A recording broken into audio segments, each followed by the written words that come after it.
Pilote Passion a été créé il y a 10 ans. C'est une société d'organisation qui a pour objectif le développement de la pelote, en relation avec des clubs, avec les ligues, avec la fédération. C'est beaucoup d'événements organisés. Alors sur des installations trinquées, mur à gauche, avec des joueurs de niveau national, voire international, à quelques reprises.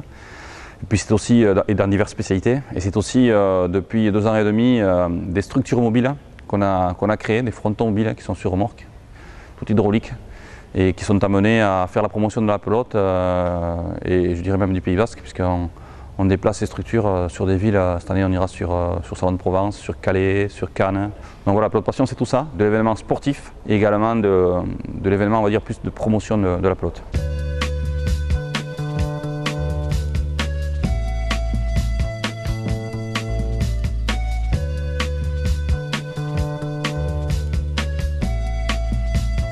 C'est aussi ma propre expérience sportive qui m'a poussé à envisager la création de cette société. Dans un premier temps, depuis 1995, j'organisais avec le club de Sobus un tournoi qui s'appelle le tournoi basque hollandais, qui existe toujours. En 2002, j'ai franchi le cap, j'ai voulu créer une société parce qu'en fait, je trouvais que la pelote manquait de structuration, de hiérarchisation, manquait aussi quelque part d'ambition, de reconnaissance pour les joueurs, et les joueurs n'arrivaient peut-être pas à s'épanouir autant qu'ils souhaitaient, notamment toutes les spécialités, notamment en instruments. À Mernu, il y a un schéma beaucoup plus déjà semi-professionnel, mais dans les autres spécialités, il n'existe pas.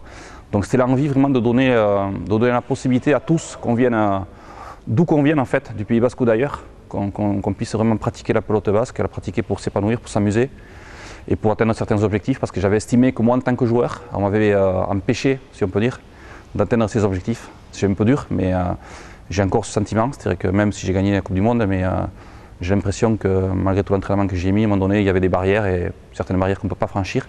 J'estime que la pelote est un vrai sport et qu'il faut la respecter comme un vrai sport.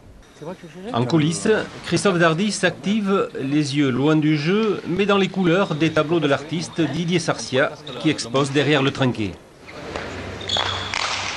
Un trinquet, oui, et pourtant nous sommes dans un rail à l'ail. En fait, Christophe Dardy, comme dans un cirque, monte, démonte, transporte sa structure amovible. De tout lieu, il peut en faire un trinquet. La Pilote Passion, c'est aujourd'hui, on est 3 salariés en fait. Nous avons aussi depuis peu une joueuse de pelote, je vais la nommer, Maïka Guessaval, qui travaille avec moi, qui, je dois dire, depuis qu'elle est rentrée dans la société, m'amène aussi pas mal de choses intéressantes. Elle connaît très bien le milieu de la pelote.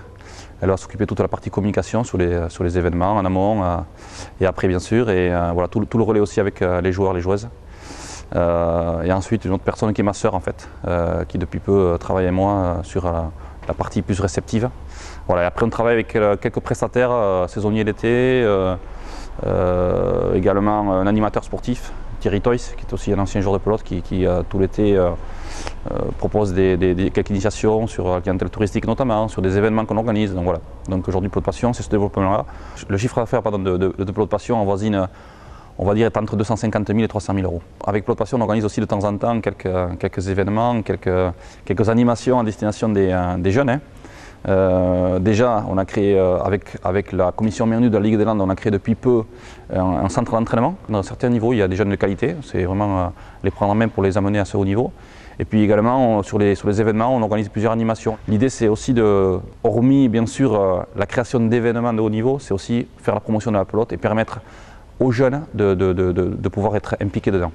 Alors, concernant l'étranger, nous avons plusieurs projets, plusieurs possibilités, des contacts assez nombreux. On avait même un projet cette année sur l'Allemagne, en relation avec la ville d'Anglet, qui est jumelée avec une ville d'Allemagne qui s'appelle Ansbach. Le projet n'a pas pu se concrétiser cette année, mais je pense qu'en tout cas, il y a un intérêt fort. On a également pas mal de contacts avec l'Espagne, bien sûr, pays de pelote, avec certaines villes, certaines organisations sportives aussi qui souhaiteraient utiliser nos structures mobiles, notamment pour faire de la promotion de leurs événements. Voilà, et donc aujourd'hui on est plus sur le territoire national parce qu'on a d'abord fait tout un travail de fond avec les structures mobiles d'ailleurs, où on sera cette année sur Salon de Provence, sur Cannes, sur Marseille, sur Saint-Lô, sur Paris a priori aussi, j'en oublie, mais voilà, donc on a beaucoup de choses intéressantes avec les frontons qui nous permettront vraiment de voyager, d'aller amener la pelote partout. Alors en 2013, bien sûr, Pilote Passion souhaite continuer à organiser des tournois, comme on le fait, continuer à développer ce schéma sportif, puisque depuis l'an dernier, on a mis en place ce qu'on appelle le Tour Pilote Passion.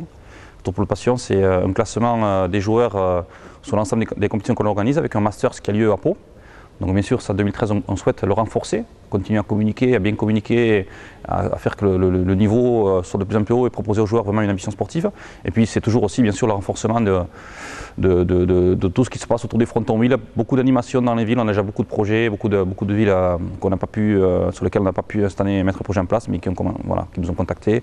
Donc on a beaucoup de projets en tête et on en parlait tout à l'heure aussi, certainement des choses qui se passeront sur l'étranger.